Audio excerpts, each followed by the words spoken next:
mentioned on the video there how they actually kind of recognise there were some issues in the prison. Yeah. What has changed since you've kind of been on the case, and what would you consider a victory? The maximum security street, the Madison jail, the maximum security Madison Street jail was closed down 2 years after I started the blog. However, Sheriff Joe runs 6 different jails. He just replaced it with a new high-tech House of Horrors down the street. And I've got a video on my YouTube channel of the guards murdering a schizophrenic guy in the new maximum security jail. And in 2008, that court case came around, and they did have to raise the standard of certain things. Like the food when I was there, it was mouldy bread and green bologna for breakfast. Green bologna is a raw sausage meat. It's got like a shine to it. It's gone past its sell-by date. And the evening meal was called Red Death by the prisoners. It was a mystery meat slop that looked like carroty vomit blended with blood, and it sometimes had dead rats in it. Yeah, we complained one time, we gave a dead rat back to the guards, and they said they would investigate it. And they came back later in the day so the jail won't get in any trouble. They said it was just a potato. The sheriff, one of his favourite quotes, it costs us more to feed our police dogs than our prisoners. And our police dogs are working for a living. But since the 2008 case, some of the stuff like the food, they've had to improve it. But it's the violence and the murders, and it's all completely gang controlled. You know, as soon as you go in, the gang comes up to you and asks you your charges like you saw, explains all the rules you must follow.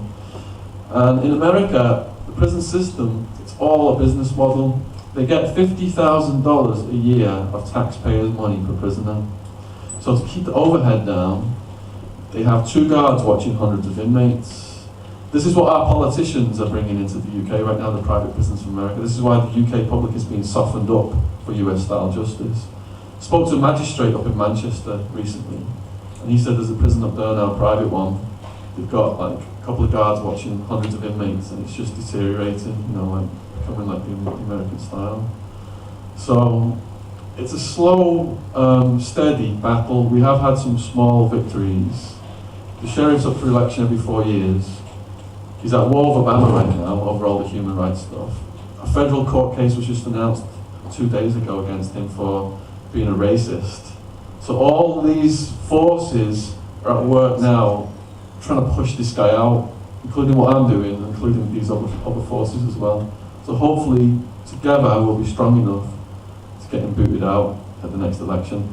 The guy who was running against him in the previous election, I had a Skype with him, he'd read the book and he was disgusted. He was an ex-lieutenant of the Scottsdale Police Force, and he said this is all these conditions are illegal. The sheriff's supposed to be upholding the law, yet all this is illegal. And if he got in, he was going to make changes. But his political contributions were in the hundreds of thousands. Sheriff Joe Arpaio's campaign war chest was over 10 million.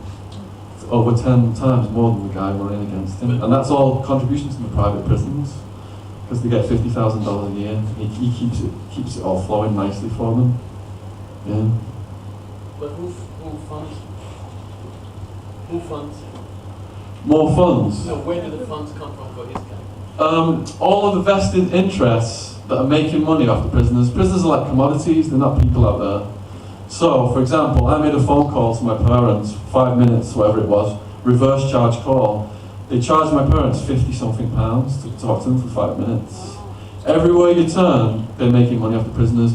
Even the guards I've murdered, Sheriff Joe Arpaio farms those lawsuits out to his attorney buddies who represent the jail.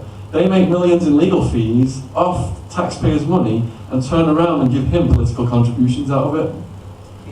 So they're profiting from every possible angle they're profiting from. Yeah. Sam? It's the same in this country. I'm having an argument with the government at the moment.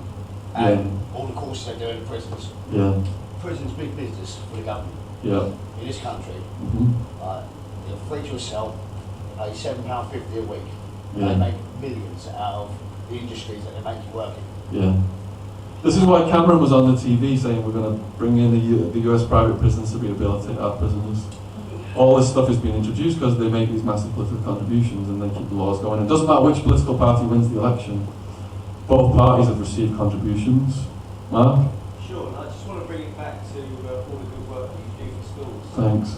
And on behalf of George Attwood, who's supplying the chair tonight, so we've got any complaints, have a chat with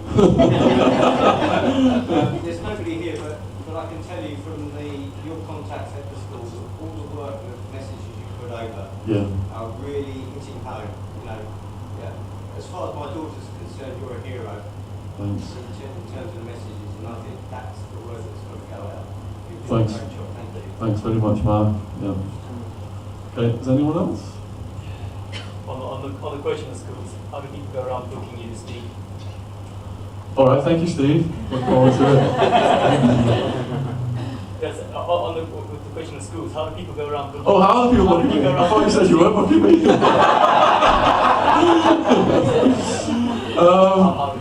Well, when I'm on in body combat class, just come up to me and we'll arrange it.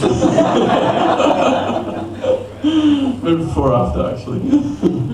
No, if someone wants to book me for the schools, I have a webpage. ShaunAttwood.com is my website, and there's a page that's got all the information about the talk and the testimonials from the teachers and the students and stuff like that. And all my contact details are on there, my email and my phone. So that's how I do it. Yeah. When you realised you were essentially given an offer you couldn't refuse by the mafia, what was going through your head when you said to them, no thank you, we can coexist? Did you actually honestly believe that would work? When I was negotiating with the Italian mafia, I didn't really believe it was going to end well for me. I was just trying to put on a nice front as much as possible under the circumstances, and then I left town. So Sammy the Bull Gravano did get arrested, and I came back to Phoenix and I got arrested after him. But his son told me in prison that he'd been the head of an armed crew dispatched to kidnap me from a nightclub and take me out to the desert. So I didn't realise all these dangerous situations I was putting myself in. It was really naive, and again, the drugs scrambling my decision-making processes. So he told me that. And his dad was the underboss of the most powerful family of the 5 families out of New York, the Gambinos, and he murdered 24 people. And he was rearrested, and he's going to be getting out in I think a couple of years. Because what happened was he testified against his boss. His boss was John Gotti, the Teflon Don, and the feds gave him a deal whereby if Sammy the Bull testifies against his boss, we'll put him in witness protection and just give him a little sentence like 5 years. And they put him in witness protection in Tempe, Arizona, and it was in witness protection that he started his ecstasy ring. Yeah. So then he got sent down again for the ecstasy ring, and that's when I met his son in prison. Yeah. So I had no idea all these dangerous situations I was putting myself in. And that's another thing that I tell them at the schools. I'm lucky to be alive. One of the first things I thought when drugs put this cloud in my head. And after I was arrested, I didn't know the cloud was there, but it lifted. The first thing I thought was how lucky I am to be alive. And the other thing I thought was how blessed I was to have such good parents to stand by me. I think we should give my parents a round of applause.